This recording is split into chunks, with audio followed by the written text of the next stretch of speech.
Vai começar. Uma cadeira, não sei como. Começar. Pessoal, bom dia, tudo bem? Eu estou aqui recebendo dois convidados. Um vocês já conhecem bastante, né? Dispensa aí apresentações aqui, é da vizinha Votorantim, que é o Rodrigo Chisolini. Tudo bem? Rodrigo Chisolini aqui com a gente, está participando aqui com a gente hoje de uma agenda extensa com a nossa candidata ao governo do Estado de São Paulo, professora Lisete.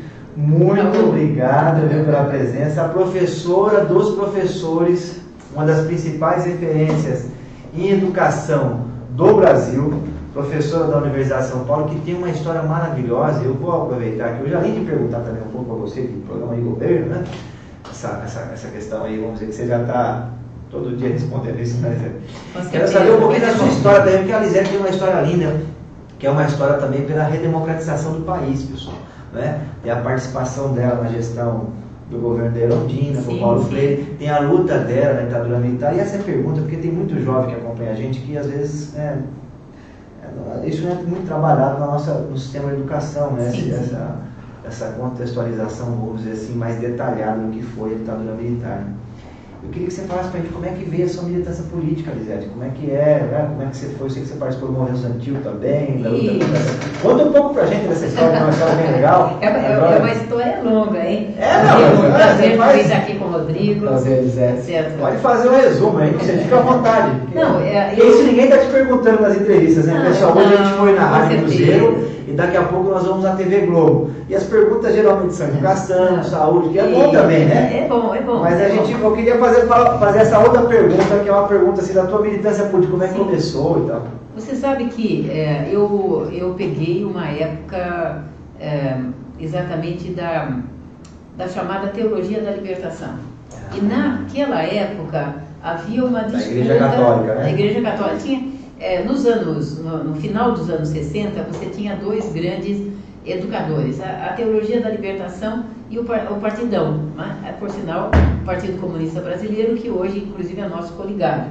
Então, na época, né, eu estava com 13, 14 anos, a gente era disputado pelos dois. Né? Eu fui presidente do Grêmio Estudantil do Instituto de Educação Carlos Gomes, depois fui presidente da Associação Normalista Álvares de Azevedo, do mesmo Instituto de Educação Carlos Gomes de Campinas. Eu sou de Campinas, né? Fiz todo o meu curso no Instituto de Educação Estadual, né? E era uma escola de referência. E depois, claro, comecei a militar num partido ainda que era clandestino, chamado Ação Popular Marxista-Leninista, que por sinal era maoísta. Né? Então, o nosso grande debate naquela época, é muito interessante isso, era discutir se a revolução vinha do campo da cidade. Né? E, portanto, qual era a prioridade, uma vez que nós tivemos no país um processo de urbanização brutal, que às vezes a gente só comparável talvez com os Estados Unidos, porque nos Estados Unidos em 30 anos essa situação mudou e aqui no Brasil também. O que era rural praticamente virou urbano e vice-versa. Né? E quero também dizer aqui que eu comecei a trabalhar na escola pública, já me formei em pedagogia, na época na UCC, porque a Unicamp ainda não tinha, eu entrei em 63, 1963, e realmente o curso de pedagogia da Unicamp vai começar a funcionar em 64. Né? Então eu fiz, na época era a Universidade Católica de Campinas, não era PUC ainda, né? não era pontifícia, era mais modesta.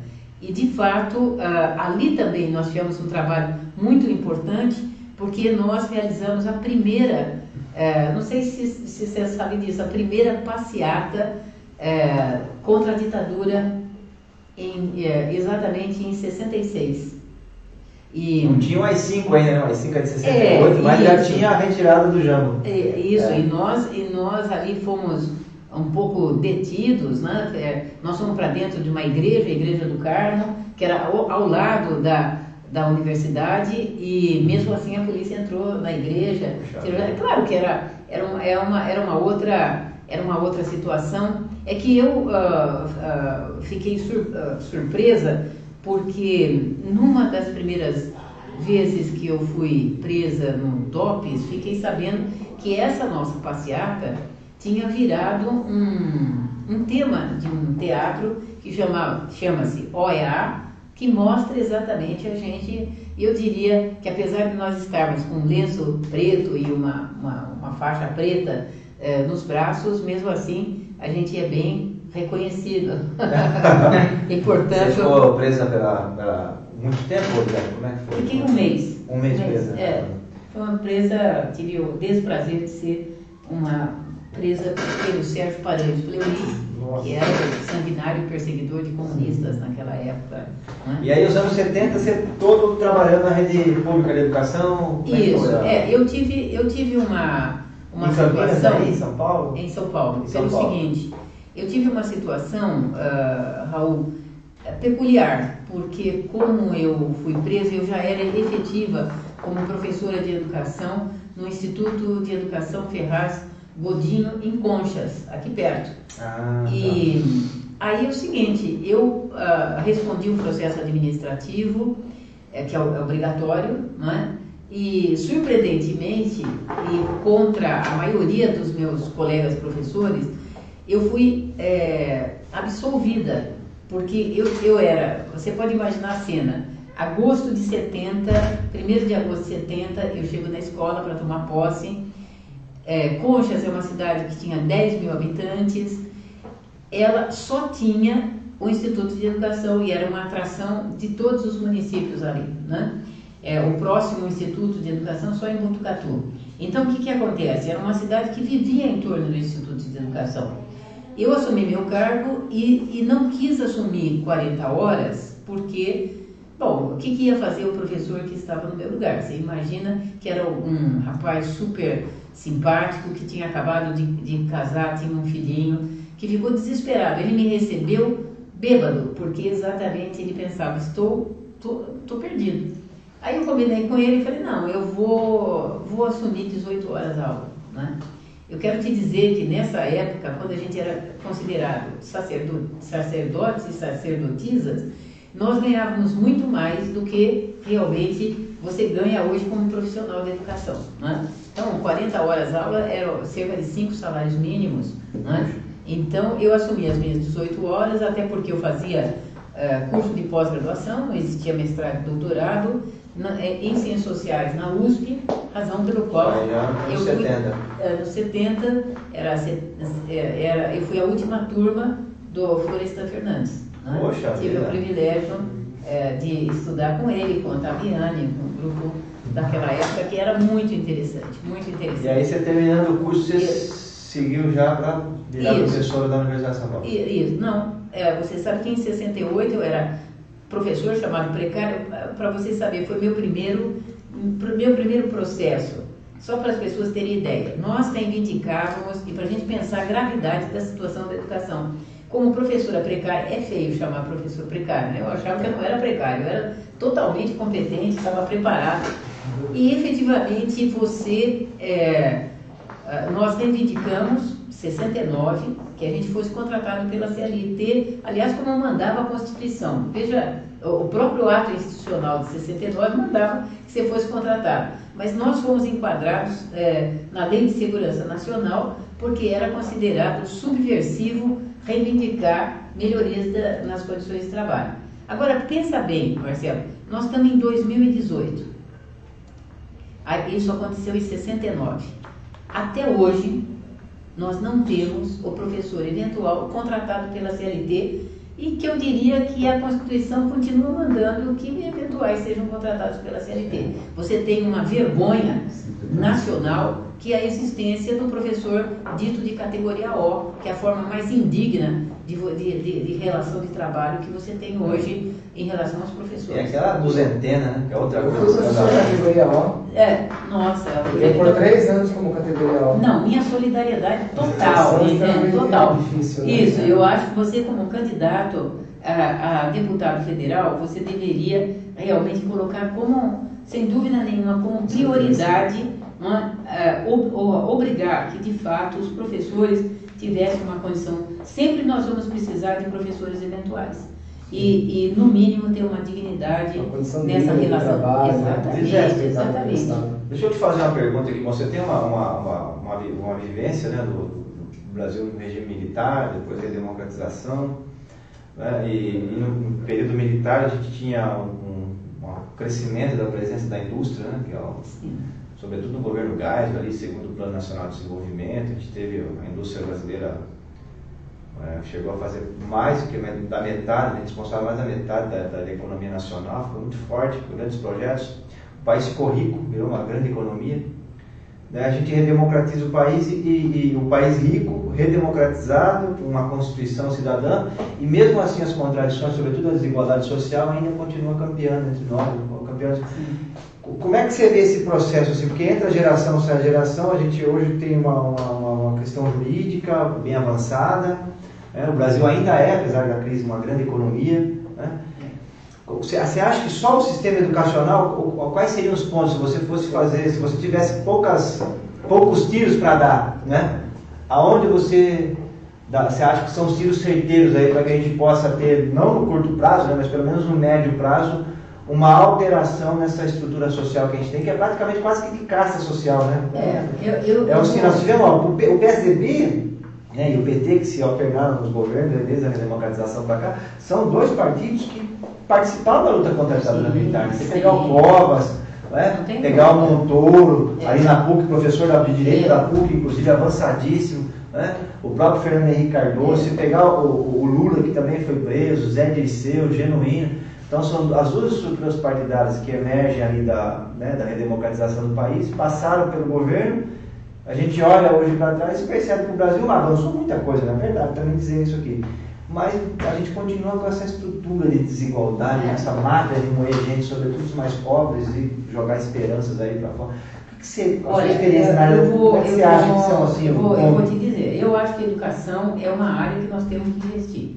Agora, eu também tenho clareza que você, aqui no Brasil, você vai ter que mexer no sistema realmente que nós temos hoje, quem são os donos da imprensa, especialmente televisiva e de radiofônica, porque hoje praticamente as redes aí estão na mão de poucas famílias que dominam uma informação ou uma desinformação. Eu aposto, você sabe, como o Mário de Andrade, você sabe, se você não recortar a cidade com um projeto cultural, você não vai conseguir também ter só uma boa escola. Porque quando a gente diz que quer chamar os pais para a escola, você precisa ter um conjunto de atividades que mexa, inclusive, com o tipo de formação cultural do nosso país. Você vê, nós temos uma base machista, nós temos uma base homofóbica, tá certo? Nós somos uma fase preconceituosa, tá certo? Nós temos realmente de formação uma avaliação sobre que a desigualdade é natural, porque uns são mais competentes, os outros menos. Então, a meritocracia, ela faz parte da nossa cultura, atrapalhando, inclusive, a construção da ideia realmente do conceito do que são direitos sociais. E por que, na verdade, todos teríamos que ter os mesmos direitos, né? Então, eu não tenho dúvida, quer dizer, a educação você tem que investir para formar gerações daqui. Que sociedade você quer formar e você quer ter daqui a 20 anos? E como é que você vê dentro do sistema educacional atual, qual que você acha que seria assim, uma das áreas que o governo precisava priorizar? Vamos pegar aqui São Paulo, né, que é o estado mais rico da federação. O estado tem ajudado, por exemplo, eu acho que tenho defendido muito aí que as creches, o governo do estado de São Paulo precisava ajudar os municípios, né, em relação às creches. Você acha que a gente precisava dar uma priorizada nessa parte da infantil? Não, eu não tenho dúvida, Raul, porque pelo seguinte, você tinha somente algumas cidades no Brasil, em geral cidades polos industriais, que você tinha mais de 30% das mulheres envolvidas no mercado de trabalho. Hoje, com o desemprego, e principalmente com o desemprego dos homens, você tem uma situação de emergência no Brasil, tá certo? Que são duas coisas. Uma situação de emergência porque o Brasil está nessa situação gravíssima. Eu quero te dizer que eu não me lembro da última, portanto, da ditadura empresarial militar de 64 a 84, eu não imaginava que nós íamos viver uma situação como nós estamos vivendo hoje. Tá certo? Você tem muitas decisões que são características ou iguais ou pior que na ditadura.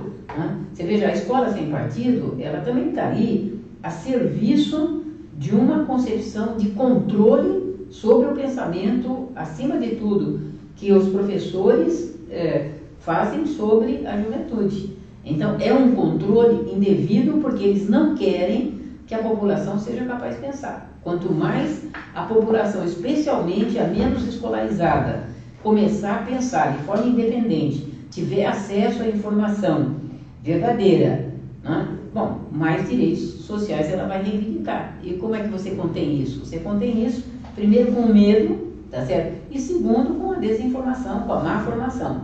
Então, aqui em São Paulo, nós temos uma situação, neste momento, que é emergencial, porque o Estado, o governo do PSDB, ele só acredita numa coisa, na privatização.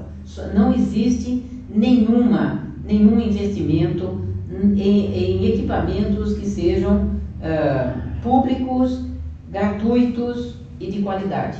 Se for gratuito, se for de excelência, não pode ser gratuito. E se for de excelência, melhor que seja privado. Então, essa lógica do PSDB, eles estão implantando aqui. Você veja que a reforma do ensino médio, hoje, ela mexeu em 3 coisas, que é importante pais, professores e mesmo a juventude ficar atenta.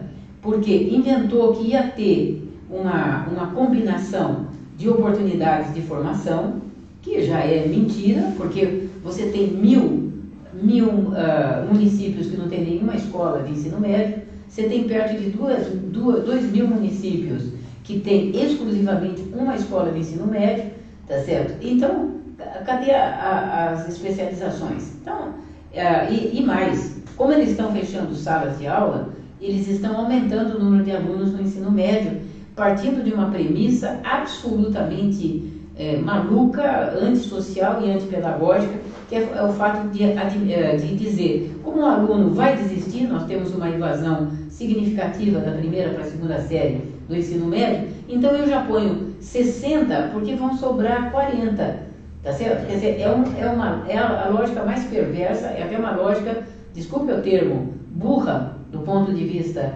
inclusive, do governo. E nós estamos vivendo isso. Primeiro, eles estão dizendo que os privados podem entrar para fazer essa formação especial, de aprofundamento. Você veja que na chamada Base Nacional Comum Curricular do Ensino Médio, só aparecem de forma explícita as disciplinas de português e matemática. O resto, tá certo? Se vai ter história, geografia, sociologia, filosofia, biologia, física e química, ninguém sabe, né?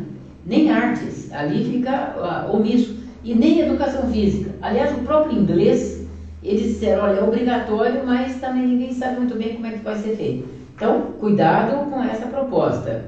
Você vê que no dia 2 de agosto, teve uma manifestação no Brasil, especialmente no estado de São Paulo, contra a Base Nacional Comum Curricular. Tá certo? Então, parabéns de novo aos professores e estudantes. Agora, eles querem que o privado entre, e, portanto, a privatização do ensino médio, eles querem que comece agora pelas especializações. Segundo, foi autorizado na lei que reformou a 13.415, que mudou o ensino médio, foi autorizado sim o ensino à distância, tá certo?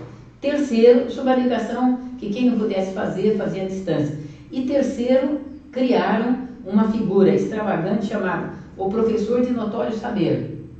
Você imagina, professor de notório saber, do ponto de vista acadêmico, é realmente um pesquisador, um professor que tem pesquisas históricas e não fez um curso específico. O que ele faz? Ele apresenta uma tese, ele é julgado por uma banca de especialistas e ele pode até ter um título de doutor. Vou citar aqui um dos nomes muito conhecidos como tendo sido um professor, um sociólogo de notório saber, que é o maior sociólogo do Brasil, que é o próprio Florestan Fernandes, tá certo? Ele é um professor de notório saber. Agora não, um supervisor de ensino é que vai dar as autorizações para que, de fato, qualquer um que passa na rua, a gente forma aqui uma empresinha, aí eu falo para ele, quer dar aula? Ele fala, não, mas eu não domino muito. Não, vem cá, nós damos como notório saber, tá certo? Então, é uma precarização. É uma desqualificação do ensino. E quero te dizer uma coisa que eles fizeram que é preocupante, que é negativo e que a gente precisa estar muito, muito atento. Especialmente você, Raul, na condição de deputado estadual, que a gente aproveita para dizer, nós esperamos, por favor, aproveitem, é um excelente deputado, nós precisamos dele, precisamos que ele continue, porque as questões, a Assembleia Legislativa hoje é simplesmente um puxadinho do Executivo, né? Então, nós estamos numa situação muito, muito ruim na Assembleia. Nós não temos quem defenda projetos do interesse da população. Né? O Diego Armando aqui está perguntando, grande Diego, sobre a merenda nas escolas. A alimentação escolar está dentro do componente pedagógico, né, Zé? Sim, não tem. Nós temos uma realidade social hoje que a criança vai muitas vezes na escola. Isso. A comida ali faz a diferença, né? Não, eu não tenho dúvida. Hoje, quem tinha dúvidas também sabe disso. O horário da refeição, principalmente com a criança pequena, ele é um horário pedagógico. Por isso que nós defendemos que professor almoce, faça o lanche com as crianças. Aqui teve uma polêmica na cidade. O prefeito proibiu os professores de comerem com as crianças. Proibiu os professores de comerem a merenda. É um atraso pedagógico. Os professores não poderiam sentar à mesa junto com as crianças. Não, é um absurdo. É porque ele nunca... Então, eu sugiro ao prefeito aqui que ele vá visitar. Eu tenho feito uma sugestão, viu, Raul? Se nós trancássemos o prefeito e o secretário de Educação 2 dias dentro, uma de uma educação infantil, uma escola de educação infantil, e outra de ensino fundamental, para eles respeitarem mais o trabalho que os professores fazem nessa escola. Para entender, quero ver se um prefeito aguenta 12 crianças. Como é que você acha que... Porque tem uma coisa que é pré-chegada da criança na escola, né, que é o ambiente familiar. Sim. E tem muita gente que fala até da gestação, a importância de uma mulher que está gestando uma criança num ambiente de violência, ou às vezes envolvida com drogas, tal. Tudo isso aí já vai criando ali um déficit nessa criança. Como é que você vê, você acha que nós temos que também ter formulação, né? Você tem pensado isso aí? Como é que o Estado brasileiro, né, nas suas 3 esferas, poderia atuar nessa parte que é a parte pré-chegada da criança à escola, né? Daquela criança daí do 0 aos 3 anos, né? Raul, você tem uma situação, aí nós vamos entrar na importância da relação entre as políticas públicas, né? Para nós sabermos isso. A educação, quando a gente diz, nós estamos priorizando a educação, não quer dizer que você não esteja priorizando as outras áreas. Então, a área de assistência social e da saúde, e da educação, elas têm que entrar nesta questão que você levanta. Por quê? Porque, de fato, primeiro, grande parte das mulheres não fazem exames pré-natais. Não tem condição de atendimento, certo? Eu vou te dizer, em Diadema, nós tínhamos uma atuação dentro das UBSs, que às vezes até usavam o espaço da escola, era muito interessante. Legal, chamavam as quase mães, né, chamavam as gestantes, e ali se fazia formação mesmo, tá certo? E é incrível como nós temos que admitir que as mulheres e os homens, eles são mal informados, principalmente os de baixa escolaridade. Vamos ver nesse momento, olha, o Brasil enfrenta hoje um problema que é muito grave, que é a baixa presença das mães para a vacinação dos seus filhos. Então, por que não vacina? Porque não sabe, tá certo? Por exemplo, você pega a poliomielite, tá? É uma questão que nós já superamos, pois este ano, tá certo, estão aí as UBSs públicas, você não paga nada, você é vacinado, você protege seu filho, você protege sua criança, e mesmo assim uma reação. Por quê? Porque foram divulgados, ela ficou sabendo de uma porção de informações que a vacina estava contaminada, que ela dá isso, que ela dá aquilo, e realmente as famílias não têm levado as crianças para a vacinação. Por isso que a gente diz, esse é um processo de educação popular, tá certo? E que muitas vezes enfermeiras, médicos e até o médico, o chamado esquema de atendimento familiar, possibilita às vezes que uma liderança popular possa estar visitando as casas e informando as pessoas, porque a verdade é que isso não vai estar necessariamente no rádio, na televisão. Até porque você sabe bem disso, os laboratórios farmacêuticos muitas vezes dominam, eles mesmos geram, às vezes, Sim. você sabe disso, né? Depois que a Bayer comprou, a Monsanto foi comprada, a Bayer comprou a Monsanto, agora nós temos uma situação muito delicada, que a própria quem vende remédio vai gerar a própria doença para vender mais o remédio. É maluco, mas essa é uma lógica que nós estamos vivendo no capitalismo. Não tem Pessoal, nós estamos recebendo aqui a Lisete, professora Lisete, a nossa candidata ao governo do Estado de São Paulo. E vocês viram como é importante você ter alguém que tem conhecimento numa área que é uma área que pode de fato transformar a realidade do nosso estado, do nosso país, que é na área da educação. Tem o conhecimento prático, né, e o conhecimento teórico, a professora até hoje. Vai participar de uma banca, é mestrado ou doutorado agora à tarde? Não, é um doutorado. É um doutorado, vai participar da banca, estava muito interessante. às 3 da tarde, aqui na Unifest, nós vamos lá. Daqui a pouquinho. Terminando aqui, ela vai na TVT e depois uma banca para analisar uma tese de doutorado na área da educação também? Isso, na área da educação, uma coisa sensacional. Rodrigo, eu queria dizer aqui para o nosso ouvinte sobre a questão da merenda, que o emprego de alimentos orgânicos nas escolas é aí que você cria bons hábitos de alimentação. E nada de refrigerante, essas coisas, nada, nem refrigerante, nem salsichinha, tá certo? Macarrão parafuso, só isso que não é. Isso, tá certo? Então, essa é uma atenção, e a gente tem dito, cobrem dos prefeitos que valorizem, inclusive, a agricultura familiar, porque isso dá emprego e isso possibilita que o seu filho, tá certo? Seu irmão, seu parente, tenha uma alimentação mais saudável. E lá na Assembleia teve o escândalo da corrupção na merenda, sim. E aqui em Sorocaba a cidade foi envolvida também naquela operação da Polícia Federal, Prato Freito. Não só Sorocaba, mas a região. Da região. Então, assim, de fato, a situação da merenda, ela faz parte do componente pedagógico, tem que estar dentro da política pública de educação. Rodrigo, eu queria que você comentasse com a gente aqui, Rodrigo, como você está vendo a importância da Lisete aqui hoje na cidade, na região, né?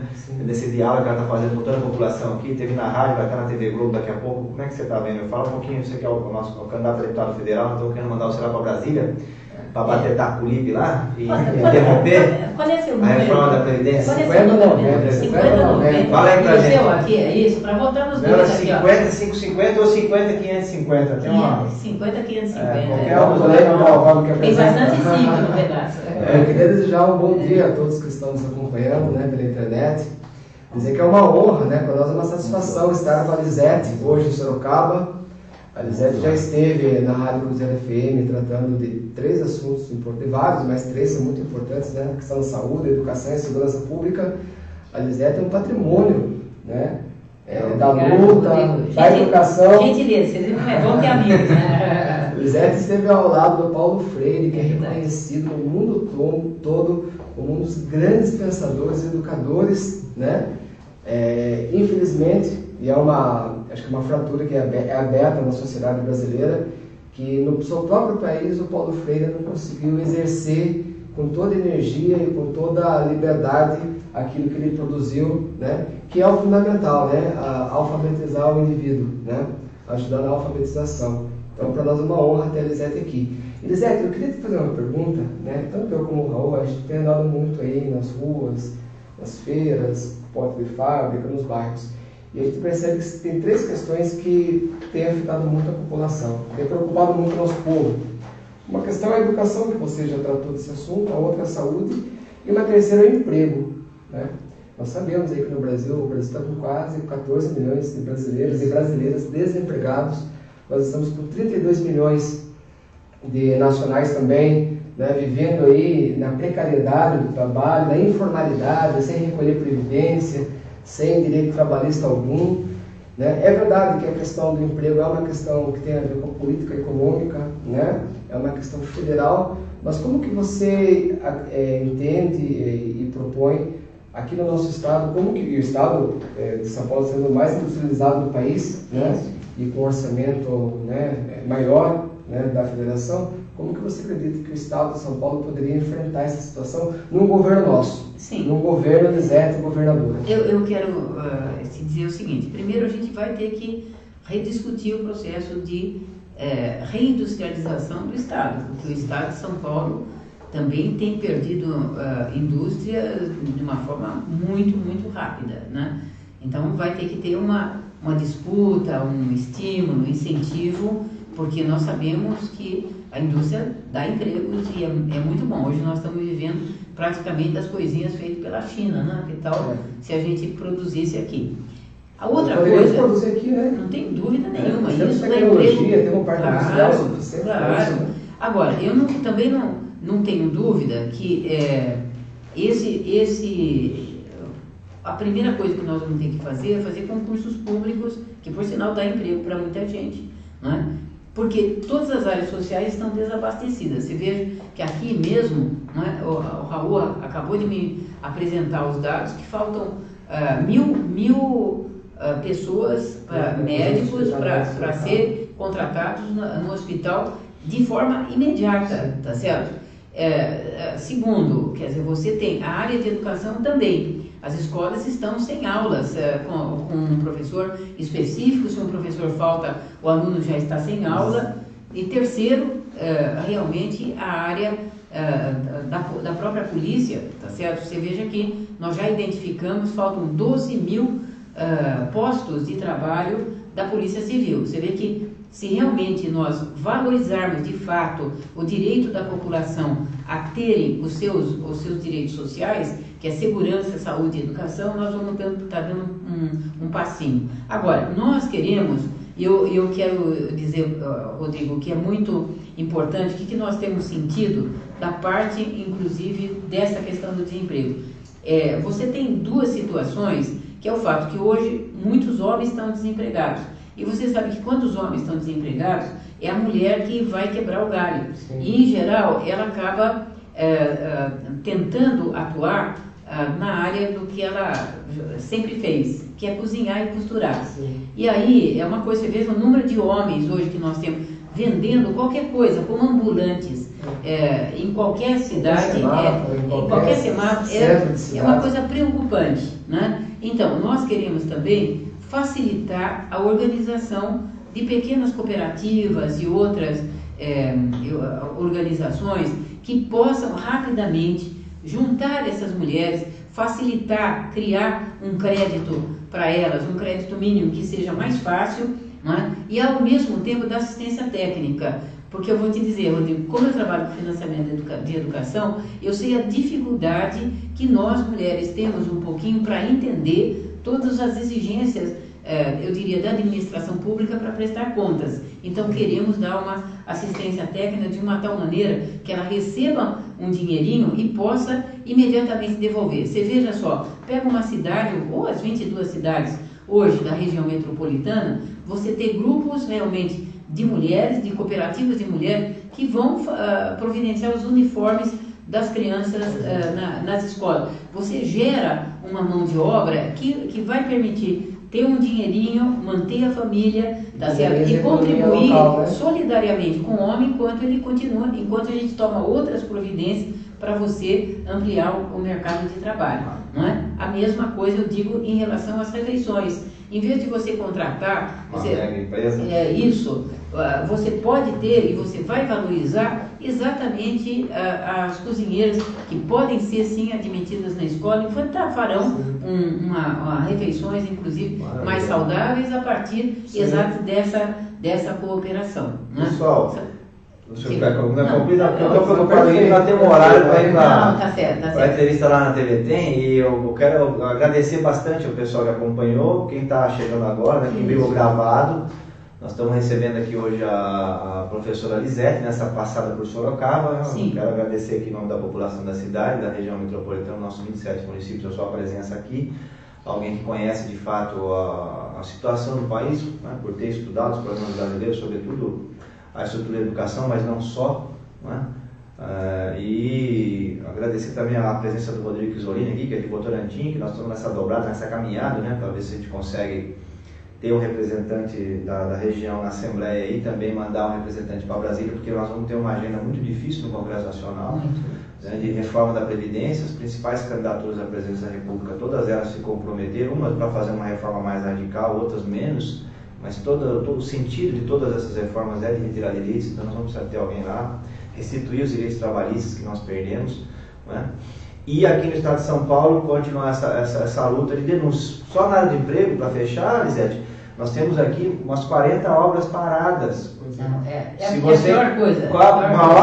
Qualquer obra do governo do Estado de São Paulo é emprego, entendeu? Pessoas trabalhando ali, né? E a construção civil nós sabemos que ela puxa a economia, puxa para o lado da matéria-prima e também puxa para o lado de produtos industrializados. Então, e quando o governo faz qualquer obra, emprega muitas pessoas. Raul, já ativa a economia. A obra parada é a pior dos mundos. Então, eu só tenho dito o seguinte: fora a cava subaquática, lá na região de Santos, ali pega Cubatão em cheio, né? O resto nós vamos tocar. A pior coisa é obra parada. Eu só queria fazer uma. Nós temos aqui na região por volta de umas 40 obras paradas. Olha só, os homens já estão sendo empregados aqui na construção civil.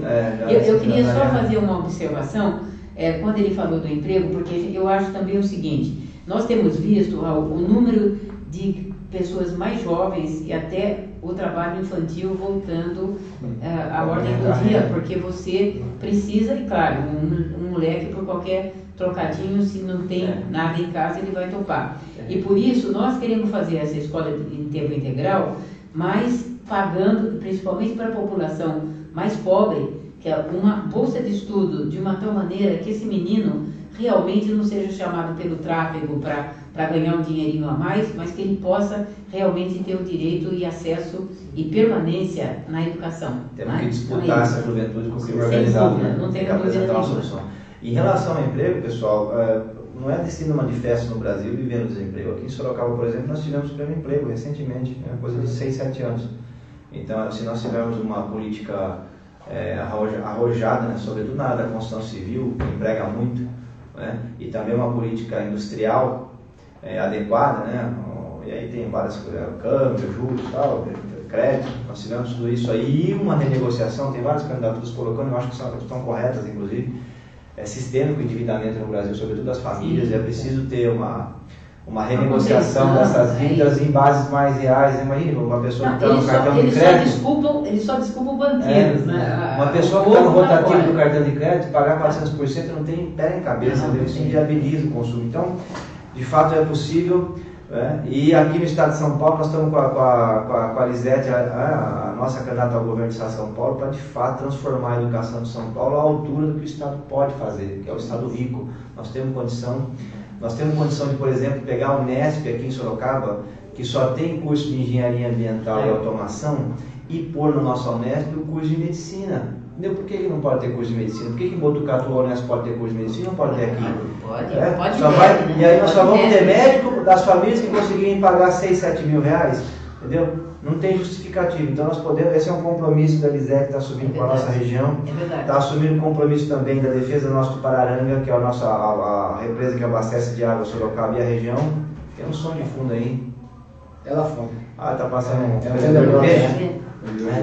Então nós temos condição de ter aqui na região e a Sabesp, a Lisete me disse aqui que defendente de alguns candidatos estão falando, sobretudo o João Dória, que vai privatizar a Sabesp, nós vamos defender a Sabesp como é o SAI, viu, pessoal? Público, para fazer tratamento de esgoto aqui e defender o abastecimento de água na nossa região. Então é uma pessoa comprometida aí com a nossa região metropolitana, é um prazer recebê-la aqui. E agora nós vamos seguir lá para a entrevista da TV Tem, e para que a Lisete tenha um bom desempenho lá, como ela tem tido todas as entrevistas, para poder representar aí as bandeiras do PSOL e representar o povo de São Paulo nessa eleição. Tá joia? Obrigado mesmo, viu, Lisete? Eu que agradeço a oportunidade dessa conversa. Muito obrigada. Obrigado, Rodrigo. Ótimo, maravilha. Isso. Pessoal, e aí manda aí, compartilha, dá um like aí, manda para o pessoal. E quem chegou depois, né, tá gravado, mas se deixar as perguntas aqui, a gente responde depois por escrito, tá bom? Isso. Obrigado e me desculpa por não ter avisado que nós vamos fazer um bate-papo, porque eu não sabia se ia dar o horário, né, porque ficou meio apertado na agenda, mas deu para encaixar aqui, por isso que a gente não avisou com antecedência, tá bom? Um grande abraço para todos aí.